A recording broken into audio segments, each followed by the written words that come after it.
अस्सलाम वालेकुम, मैं हूं Rama and welcome to my channel teens diaries में। आज हम लोग बात कर लेते हैं जी टीनेजर्स, वो लोग जिनकी बेटियां बड़ी हो गई हैं या वो बच्चियां जो कि बड़ी हो गई हैं और टीन्स में एंटर हुई हैं और अभी तक उन्होंने हेयर रिमूव नहीं किए, तो कैसे हेयर रिमूव करें। तो मैंने एक मदर्स ग्रुप में ये क्वेश्चन पोस्ट किया था और मुझे जो जवाब मिले उनकी बेस पर मैं आप लोगों को बताऊंगी कि आप अगर आपकी बेटी के सेकेंडरी हेयर ग्रोथ हो रही है, सेकेंडरी हेयर ग्रोथ में आ जाता है कि अंडर आर्म्स हो गया, प्राइवेट पार्ट्स वगैरह हो गए, तो आप किस तरह वो रिमूव करेंगे। दो ऑप्शंस दूंगी, दोनों में से जो आपको इजी लगे आप वो कर सकते हैं। तो पहला ऑप्शन है जी शेविंग का। शेविंग आप करें, क्योंकि बहुत से लोगों को पता नहीं क्यों ये गलतफहमी होती है कि अगर हम शेविंग करते हैं तो ऐसा ना हो कि हमारे हेयर बहुत थिक आ जाए। तो देखिए, सबसे पहले तो आपने ये देखना है कि आपकी डॉटर है या आप अगर खुद जो है बच्चे इस लेवल पर हो कि आपने अपने हेयर रिमूव करने हैं, तो फर्स्ट टाइम आप कर रहे हो, आपकी स्किन अभी है सेंसिटिव, पेन आप बर्दाश्त कर सकते हो या नहीं कर सकते आपको अभी कोई आइडिया नहीं है। शेविंग के बारे में मिसकॉन्सेप्शन है, बाल थिक आते हैं, तो देखें जी शेविंग में बाल थिक नहीं आते, क्योंकि आपके बाल कौन सा रूट्स में से निकलते हैं। शेविंग में आपने जो बाहर आपके बाल है बस आप उसको रिमूव करते हो, तो वो जैसे अंदर थे, अंदर अगर रूट्स में अगर थिक है तो वो बाहर थिक निकलेंगे, अगर वो रूट्स में थिन है तो वो बाहर भी थिन ही निकलेंगे। ठीक है, तो उस हवाले से आपने परेशान नहीं होना कि शेविंग से बाल थिक निकलते हैं। शेविंग करनी कैसे है, एक तो ये है कि फीमेल्स रेजर आपको आसानी से हर मार्केट से मिल जाएंगे, ठीक है, हर मार्केट से। और दूसरा ये है कि ये है जी फ्लेमिंगो रेजर। फ्लेमिंगो रेजर अगर आपके कंट्री में अवेलेबल है, जैसे कि मिडिल ईस्टर्न कंट्रीज में, तो फार्मेसीज में बहुत आसानी से मिल जाते हैं ये फ्लेमिंगो रेजर्स। लेकिन अगर आपके पास नहीं है फ्लेमिंगो रेजर्स तो उसके अलावा आप यूज कर सकते हैं जी टिंकल के रेजर्स, बहुत अच्छे कंसीडर किए जाते हैं। और मिनीसो को यूज ना करो, क्योंकि मिनीसो के बहुत शार्प होते हैं, तो इस वजह से आपको कट भी लग सकते हैं, स्किन भी डैमेज हो सकती है, तो अच्छे भी नहीं होते। तो ये यूज कर लो, या फिर इसी तरह से आपको सुपरमार्केट में प्राइवेट एरिया के लिए या फीमेल रेजर्स जो मिलते हैं आप वो बाय कर लो। आपने अब शेविंग किस तरह से करनी है कि जहां से भी आपने हेयर रिमूव करना है वहां आप शेविंग क्रीम नहीं लगाओगे, ठीक है। शेविंग क्रीम में केमिकल्स होते हैं जो कि आपकी स्किन जो अभी अभी ग्रोइंग स्टेज पर आई है, सेकेंडरी हेयर उधर आ रहे हैं, तो उसको डैमेज कर देती है, स्किन डार्कन हो जाती है। बहुत सी फीमेल्स कहती हैं हम शेविंग करते हैं और हमारी स्किन डार्कन हो जाती है। शेविंग से आपकी स्किन डार्कन नहीं होती, डार्कन होती है जो आप शेविंग क्रीम यूज करते हो। शेविंग क्रीम आप यूज नहीं करोगे, या अपनी बेटी की अगर करने लगे तो आप यूज नहीं करोगे।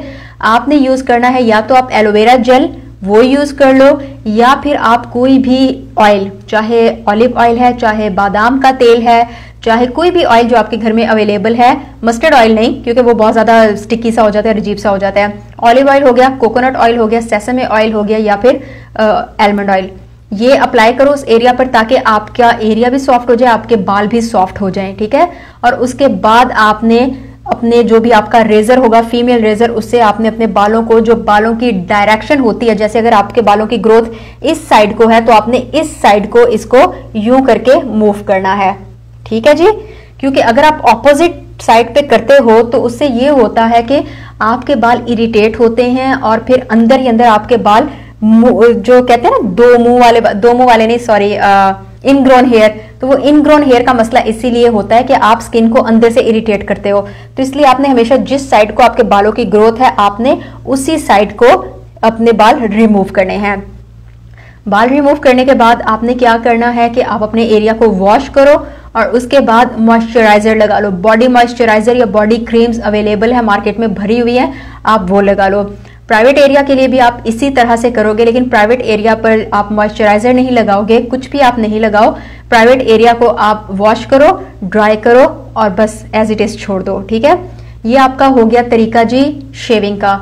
दूसरा जो मेथड है वो जरा पेनफुल है, लेकिन उसमें यह है कि हेयर क्योंकि रूट में से निकलते हैं तो हेयर फिर वापस भी देर से आते हैं। इसमें तो ये कि आपने बाहर से अपने हेयर को रिमूव किया, तो अगर आपके हेयर की ग्रोथ बहुत ज्यादा है तो आपके बाल एक हफ्ते में ही आ जाएंगे। अगर आपके हेयर की ग्रोथ बहुत लाइट और बहुत स्लो है तो उसी हिसाब से 2 से 3 वीक्स 4 वीक्स भी निकल सकते हैं।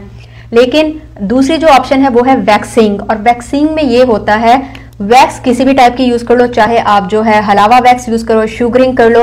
शुगरिंग वैक्स का मैंने ऑलरेडी आपको बताया है, मैंने बहुत सी वीडियोस बनाई हैं। उसके अलावा डेपिलेटरी वैक्स, उस पर भी मैंने वीडियो बनाई है, उसका भी लिंक आपको मैं डिस्क्रिप्शन बॉक्स में दे दूंगी।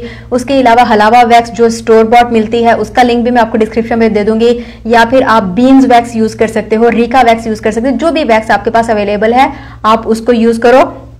उसको यूज करने का क्या तरीका है कि सबसे पहले आपने अपनी बॉडी को जो जिस पार्ट से भी वॉश करना है, चाहे आपके अंडर आर्म्स हैं, वॉश नहीं, जिस पार्ट से भी रिमूव करने हैं, चाहे आपके अंडर आर्म्स हैं, चाहे आपका प्राइवेट एरिया है या आपके आर्म्स लेग्स वगैरह हैं, तो आपने वहां उसको वॉश करना है।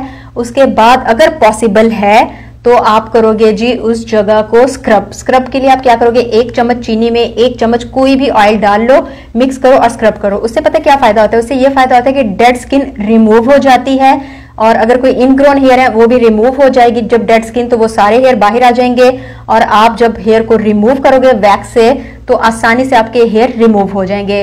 वरना अगर आपके डेड स्किन होगी तो वैक्स उस तरह से काम नहीं कर पाएगी। तो आपने स्क्रब करना है और स्क्रबिंग के बाद आपने वैक्स को अपना जो जिस साइड को आपके हेयर की ग्रोथ है उस साइड को आपने वैक्स को लगाना है और पेपर से उतारते हो या हाथों से उतारते हो आपने ऑपोजिट डायरेक्शन में उतारना है। जैसे इस साइड को आपने वैक्स लगाई और उतारोगे आप इस साइड को, ठीक है, ऑपोजिट डायरेक्शन में। ये आपका हो जाएगा। इसके बाद आपने क्या करना है कि आपने 1 कप पानी लेना है, ठीक है, और उसमें आपने फटकरी के एक छोटा सा टुकड़ा, तकरीबन 1 इंच का टुकड़ा उसमें डाल दें, ठीक है। उसे थोड़ी देर के लिए हिलाएं। वो मिक्स तो नहीं होगा क्योंकि फटकरी का टुकड़ा इतनी जल्दी मिक्स नहीं होता है, तो आप जो है 1 मिनट के लिए 30 सेकंड्स के लिए हिलाएं और उसके बाद उस पानी को आप कॉटन की मदद से अपने जिस एरिया से आपने उतारा है वहां पर अप्लाई करें, क्योंकि फटकरी आपके हेयर को बहुत थिन कर देती है, बहुत लाइट कर देती है, लेकिन टाइम लगता है। ये मत समझिएगा कि आज मैंने लगाया और कल मेरे हेयर थिन हो गए। तो अगर तो आपने हेयर रिमूव नहीं किए हुए अभी तक और आप फर्स्ट टाइम हेयर रिमूव करने लगे हो, चाहे आप खुद से करने लगे हो या आप जो है मदर हैं और अपने बच्ची की करने लगी हैं, तो ये दोनों में से जो भी आपको इजी लगे आप करेंगे। और अगर आपने वैक्सीन करनी है अपनी बेटी की तो आप अपनी बेटी को पहले इन्फॉर्म कर दें कि इससे बहुत पेन होगा, ठीक है। और बेहतर यही है कि आप थोड़े हिस्से में वैक्सिंग जब करोगे थोड़े हिस्से में आप लगाओगे और स्किन को टाइट रखोगे। जैसे समझोगे फॉर एग्जाम्पल मैं अपने यहाँ पर वैक्स करने लगी हूँ, एग्जाम्पल दे रही हूँ, आप किसी भी बॉडी पार्ट पे कर सकते हो, तो मैं थोड़े से हिस्से पर लगाऊंगी। स्पेशली जो आपके अंडर आर्म्स का एरिया होता है, प्राइवेट एरिया होता है, बहुत सेंसिटिव होता है, तो आपने बिल्कुल थोड़े से एरिया पर लगानी है। थोड़े से एरिया पर लगाओ और स्किन को ऐसे खींच के फिर आप उसे पुल करोगे, ठीक है। अगर आप इसी तरह से पुल कर देते हो तो वो जो स्किन लटकने का प्रॉब्लम होता है ना, वो इसी वजह से हो सकता है। तो इसलिए आपने जहां पर भी लगाई है, चाहे आपने अपने अंडर आर्म्स में लगाई है, चाहे आपने प्राइवेट एरिया पर लगाई है, चाहे आपने आर्म्स लेग्स पे लगाई है, जहां भी लगाई है, जब आप रिमूव करने लगोगे स्ट्रिप से तो अपनी स्किन को थोड़ा सा खींचोगे और फिर आप पुल करोगे। ये इस तरह से आपका वैक्स का हो गया। बाद में फटकरी का पानी लगाओ। ये हो गया, फटकरी होती है इंग्लिश में एलम।